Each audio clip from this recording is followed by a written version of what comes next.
In the constitution of dance, every step is created equal. In every story, there is a beginning, a middle, and an end, even if that end is to be continued. My medium is burlesque. I've been performing within this medium every week for the last 16 years. I'm going to perform for you now, and while I do that, I'm going to tell you a little bit about my own personal truth. Are you ready? Let's begin.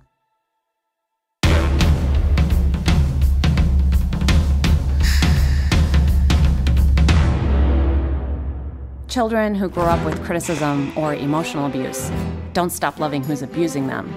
They stop loving themselves. The criticisms of my childhood became my own mental dialogue. It's hard to love yourself.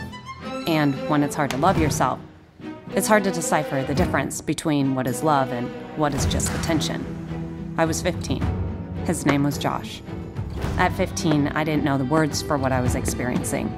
Gaslighting, manipulation, emotional abuse, consent. He left marks, both physical and emotional, but he never hit me in my face. So in my teenage mind, I thought I was safe. Josh mirrored how I felt about myself, how I was raised to feel about myself. What I wanted and what I thought I deserved could not coexist. He fit my tattered psyche just like a glove. This one's for you, Josh.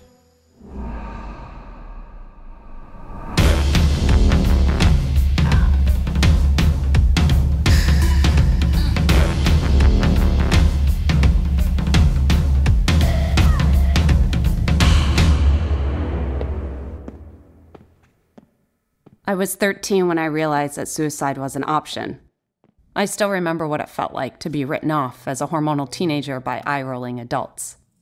I didn't know what I felt, except it felt bigger than me, unrelenting, ever-present. I couldn't explain why I felt this way, why everything hurt so much. It felt like an undercurrent of sadness, an invisible force in the river of my life. It would gain strength and nearly drown me when I was 23, and again at 36. Depending on the day or week, it could be happening right now. I'm a functional walking depression type. By all accounts, I seem to be doing fairly well. It's just below the surface, just underneath. I'm starting to get used to it. I know now that I don't want to escape my body. I want to escape my mind. When I feel this way, one of the hardest questions to answer is, how are you? The facade is easier than the truth. Luckily, people generally see what you present. They believe what you tell them. For anyone else struggling with mental illness, this one is for you.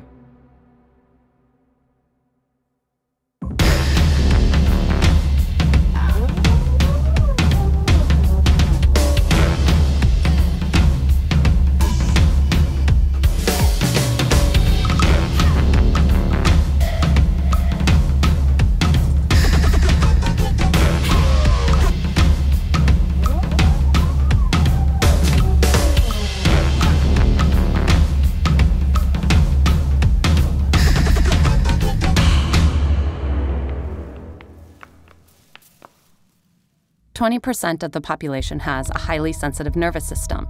They literally feel, see, hear, and digest life more intensely than the general public. I didn't know I was one of these people. One of my earliest coping mechanisms was controlling my body. I cursed my developing curves. I restricted in defiance. I starved as self-punishment. I prayed for a waif-thin ideal. I fixated on the size of my thighs. I hated the size of my ass. An ass that has been celebrated by pretty much everyone but me. Food became a weapon. My body, my enemy. I don't see what is there. I see what I fear. One of the hardest things to recognize is the disease that tells me not to eat, even when I'm starving, sounds just like my own voice. Not all crazy people hear voices. They hear their own voice being crazy. For my eating disorder, bon appetit.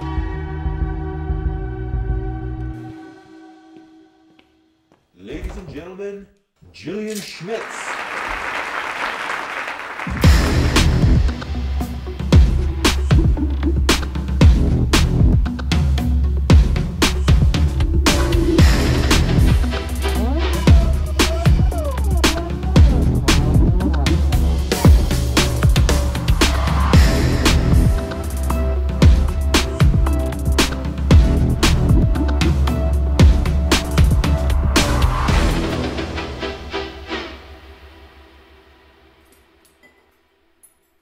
I don't recall an age I wasn't aware of sexism and misogyny.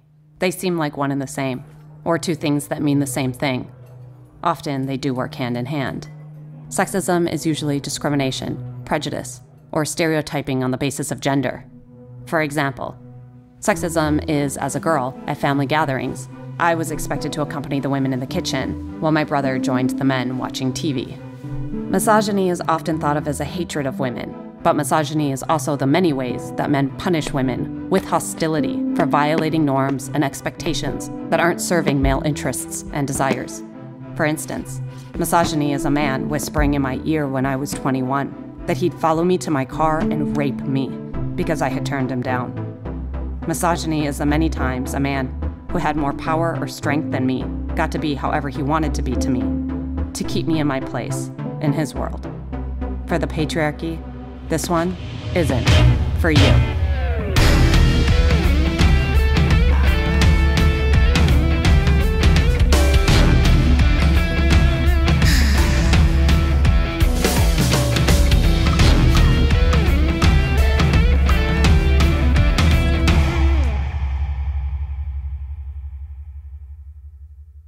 In April of 2017, I had surgery for a debilitating knee injury. It was the worst, best thing that happened to me. It was because of this event that a series of lessons and recovery began to unfold. I had to learn to ask for help. I started to heal my childhood. I had to admit I had an eating disorder.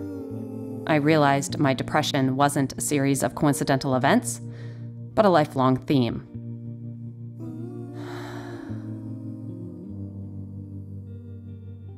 I started to address all the ways I had tried to kill my own pain.